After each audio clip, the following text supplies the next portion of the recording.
Good morning, everybody. Morning. Good morning.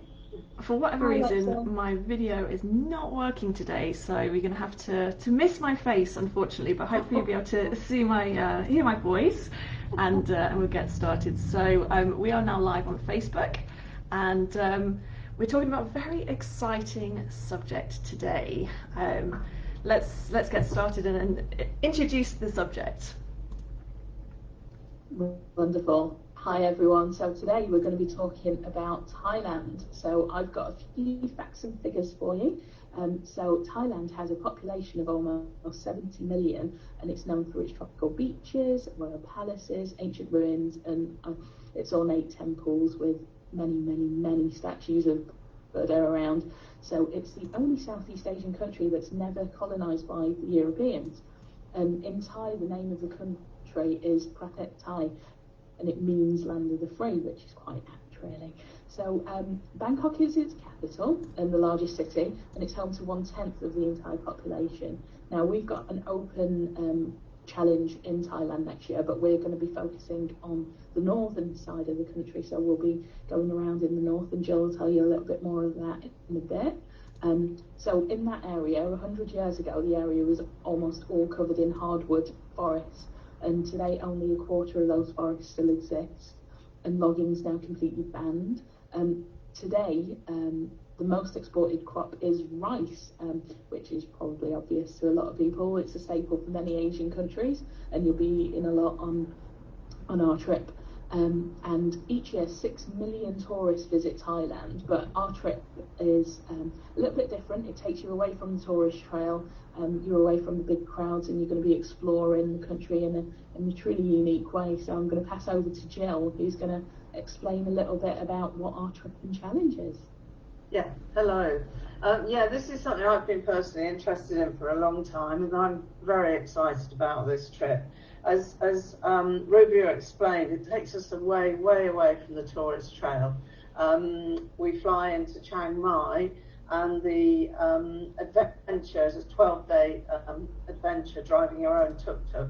Will take us to the north and northeast of Chiang Mai towards the Burmese border, and along trails that the normal tourists just wouldn't get to, and we probably wouldn't without the tuk-tuk.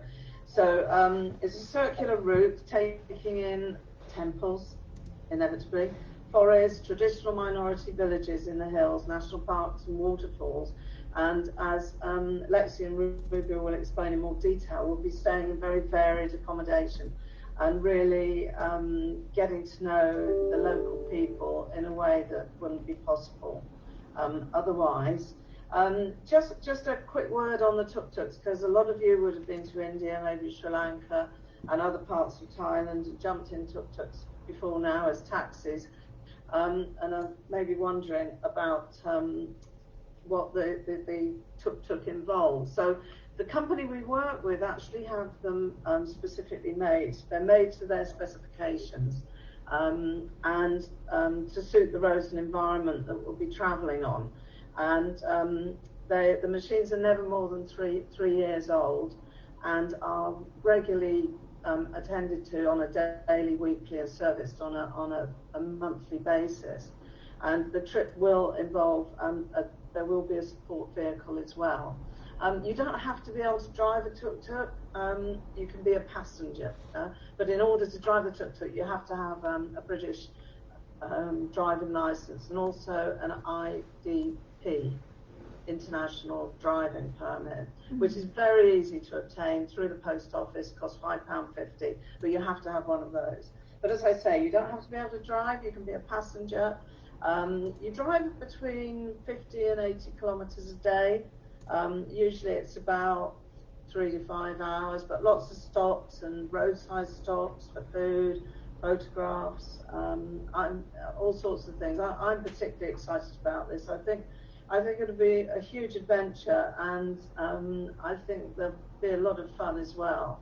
So I'm going to hand you over to Rubio and Lexi to go through the actual itinerary, and yeah, I think it'll get your taste buds or adventure buds going.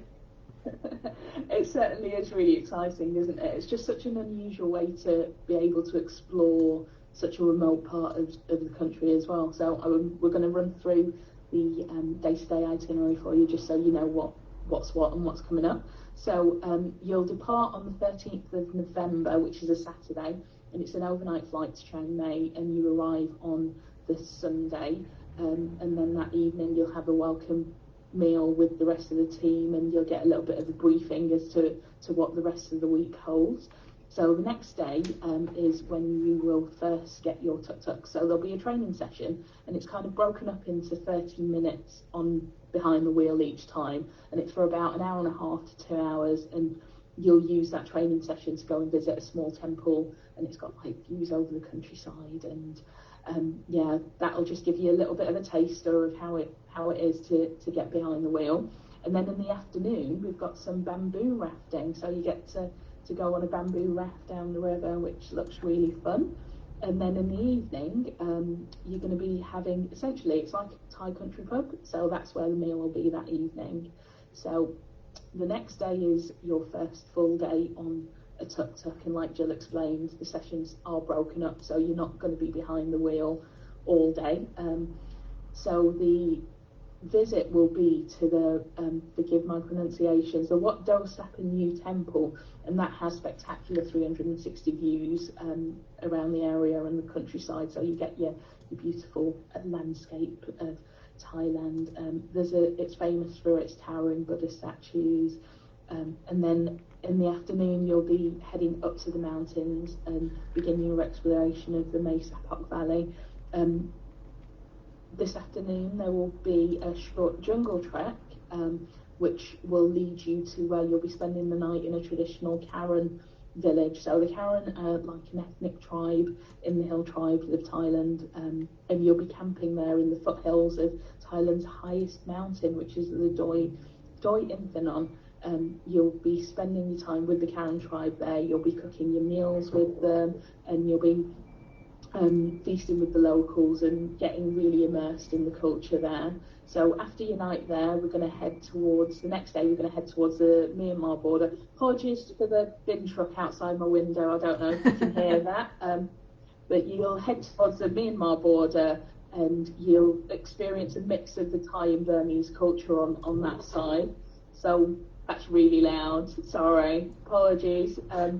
You'll be spending the night at a riverside lodge tonight, and there's a chance to cool off in the pool there. And then the next day you've got some more tiny mountain back roads, and you drive through several small rural communities. And on the sixth night you'll be staying at a Lower Hill Tribe village, so that's a different hill tribe, again another ethnic community. They've only recently opened up their village to overnight guests, and there's only about 200 houses there, so you'll be staying in homestays there, and like I say, you'll really experience the culture and the way of life, and get to see how these ethnic communities actually live in their villages. So I'm going to pass over to you, Lexi, for the rest of the trip. Perfect. I mean, the first half of that itinerary, it's just so mixed, isn't it? You've got a real mixture of adventure and, you know, going through the small villages, and that particular village that you mentioned there, the Lower Hill Tribe, they are famous for their silversmithing as well, so there's some really great opportunities for buying kind of local jewellery and things like that, so a really great way of supporting the local economy as well. So yeah, really, really wonderful start to the trip. So on to day 7, it is again an opportunity to explore the village, the winding mountain roads, and then head to a really remote cave complex, which is famous for really beautiful formations, and their location is just stunning.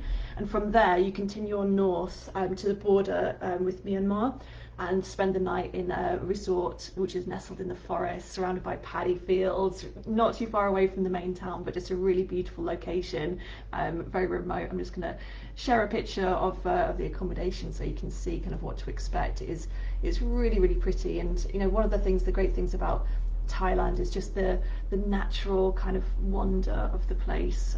It's so stunning. So the next day you're going to have a bit of a rest from driving and set off on foot from the resort that you're staying in and explore the forests and national parks of Mae Hong Son. And depending on how the day goes, there might be an opportunity to visit one of the waterfalls that are on the way and have a dip in one of the waterfalls. I've shared a picture of that already, but I'll just share another one here for you so you can see. The temperatures there in Thailand, it's going to be pretty hot. It's going to be reasonably humid, and so having a nice opportunity to cool off in the waterfalls is just a really nice way to spend the afternoon. You'll walk about 10 kilometres in total, so around about 4 hours of walking, and then head back to the hotel and enjoy the festival that we have timed this itinerary to coincide with. And this amazing festival is celebrated around the lake. There'll be lanterns and local kind of dancing and street food and Thai boxing and all sorts of different things on this amazing Loy Krathong Thong festival, and I'm going to share some pictures of that as well, so you can just kind of imagine how wonderful it would be to get caught up in the magic of the local festival. You can see here the lanterns being set off, and it's just a magical experience that you get to share with the local people. The following day you will get back into your tuk-tuks and following more beautiful mountain scenery and up across a few mountain passes, so from there you'll get these amazing views down into the valleys. Of course, passing through various different ethnic communities, and have an opportunity to visit another really amazing cave system, and see kind of inside these amazing caves. You'll stay in a resort just outside of town, and maybe if you are feeling kind of a little bit sore from bumping around on the tuk-tuks, there's possibly an opportunity for a Thai massage, to kind of soothe those muscles and again support the local economy whilst you're there. On day 10, it is time to say farewell to your tuk-tuks. By this point, you will be, very, very fond of your tuk-tuk, and it will have carried you across the country up until that point. You will negotiate your way through the final mountain bends and back into the lowlands of the country before, reaching the final stop in Mae Wang in the late afternoon. It's about 6 hours of driving on the final day. Of course, again, stopping for breaks and photograph opportunities.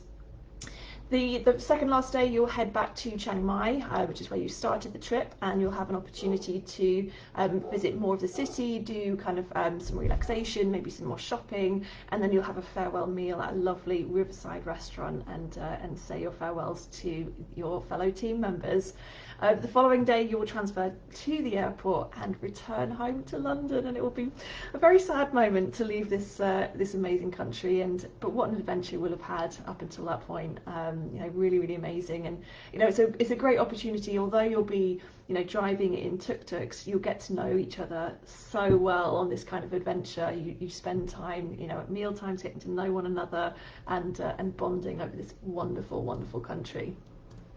So that is the itinerary in a nutshell. Sarah, you've been to Thailand. What would you say what's it like to be there? What's the experience like? What does it feel like?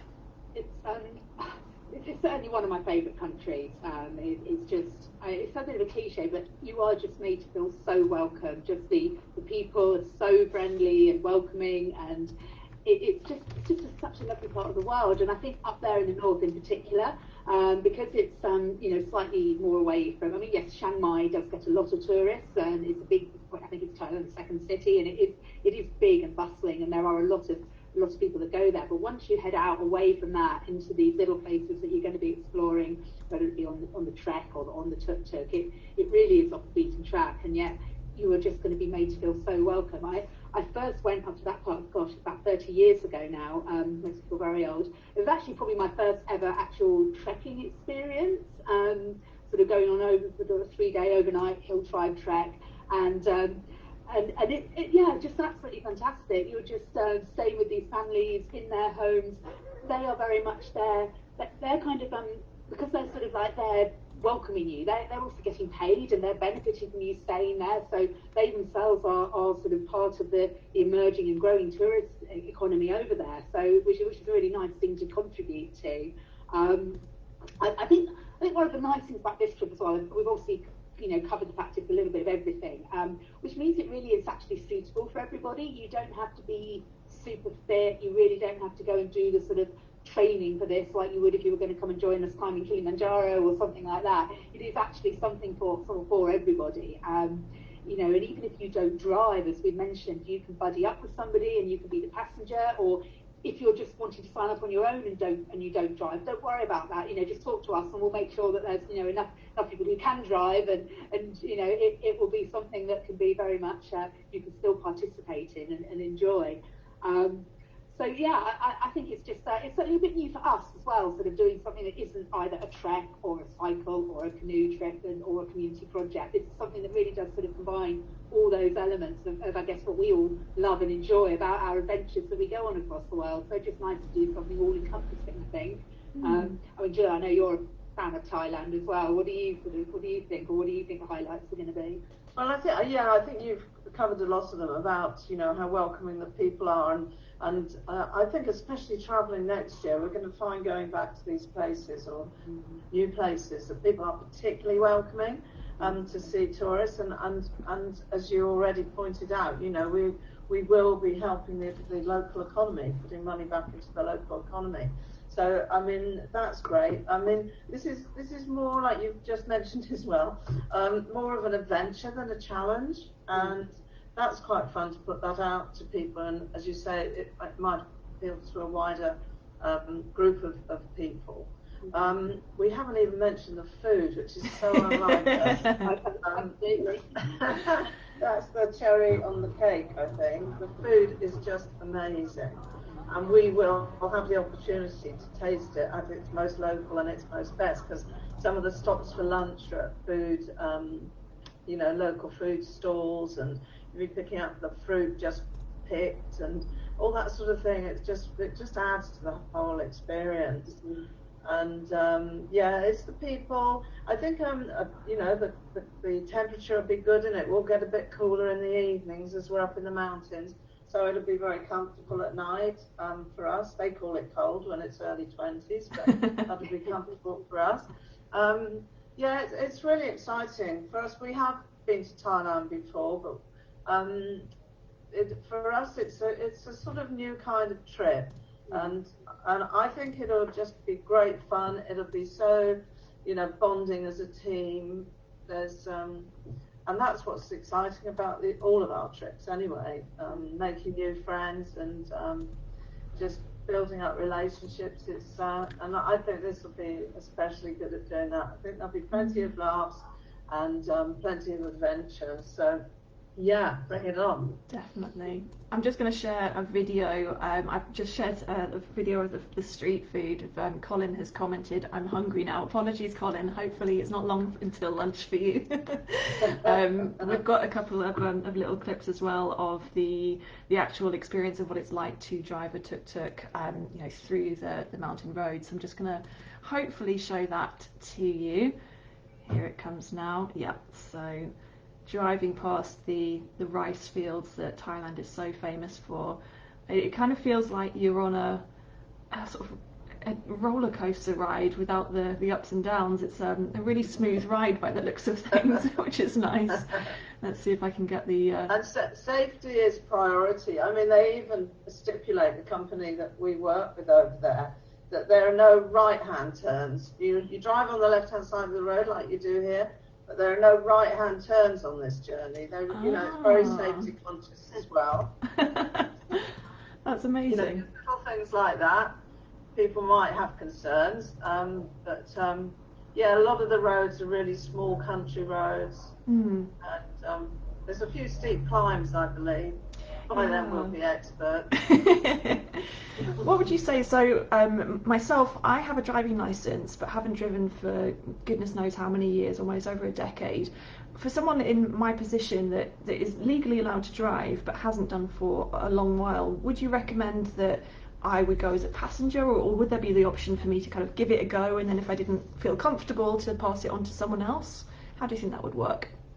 I'd say exactly that. I'd say just do what you're comfortable with, and if you want to give it a go and you don't feel comfortable, then just hand it over. But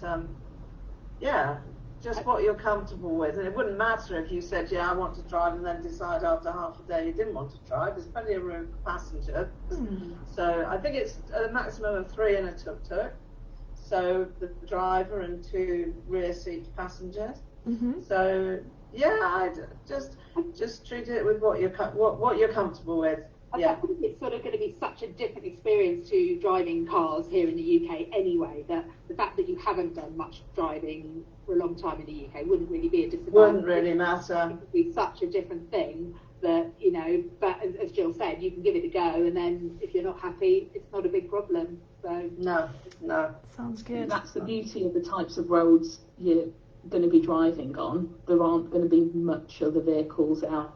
There might be the odd right part or something, but it's not going to be your busy, bustling Thai city type road. It is very much smaller, quieter roads, and it'll be our little convoy of tuk-tuks, one behind another. So yeah, there's no overtaking allowed.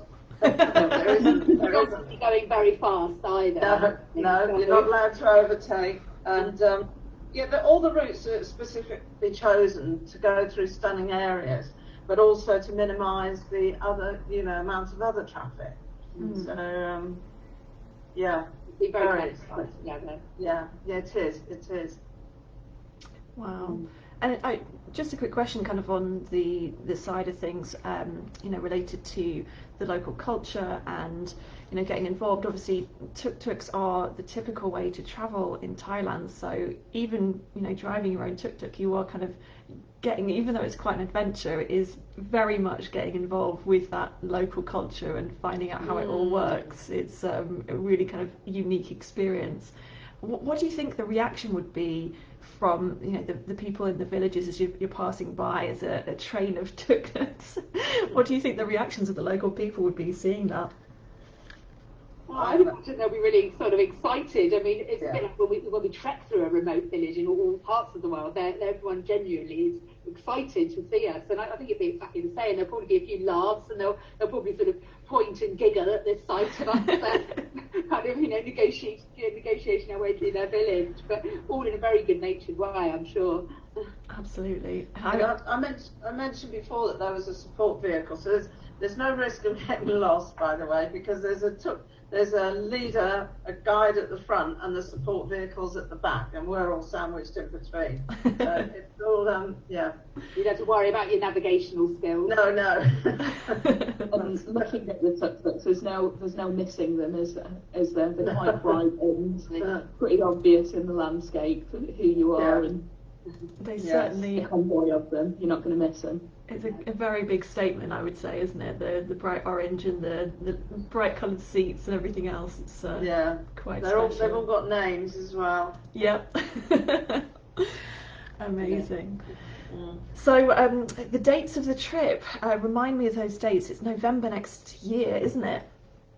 13th November, isn't it? 13th of November, so plenty of time still to book. We have, I think we have 5 or 6 people booked already, so get in there as quickly as you can. Places are limited.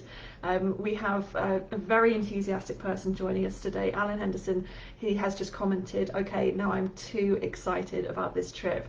We are very excited about this trip as well. We can't wait for you to join us. It's going to be quite an adventure. So, Rubia, do you want to tell us what we're going to be talking about next week? So next week, we're going to carry on the theme of destinations, and we're heading back over to Asia. So we're going to be talking about Cambodia next week, another one of Alan's favourites, I know. We're going to be joined by a special guest, Sherry, who was in Cambodia with me. So I'm sure we'll be nattering on about all our memories. And me. I don't mean I'm a special guest. I was in Cambodia with Sherry. But mine and Jill's first trip together was Cambodia. So that's right. There'll be plenty more. Yeah. So it should be a good chat. So tune in next week. Oh wow, it's going to sound like it's going to be lots of reminiscing going on. Yes, party time next week. Incredible. Okay, thank you so much for talking us through the Thailand trip. I am so tempted to sign up myself. It just sounds amazing, and I've never been to Thailand before either, so it would be a really great way to experience the country and do something really different. If you are interested, if this has inspired you as well, then we'll pop a link down in the comments so you can have a look at the website, review the itinerary. Feel free to ask us any questions if you have any that we haven't already answered. Otherwise, thanks so much for joining us, and we will see you next week. Bye, guys. Great. Bye.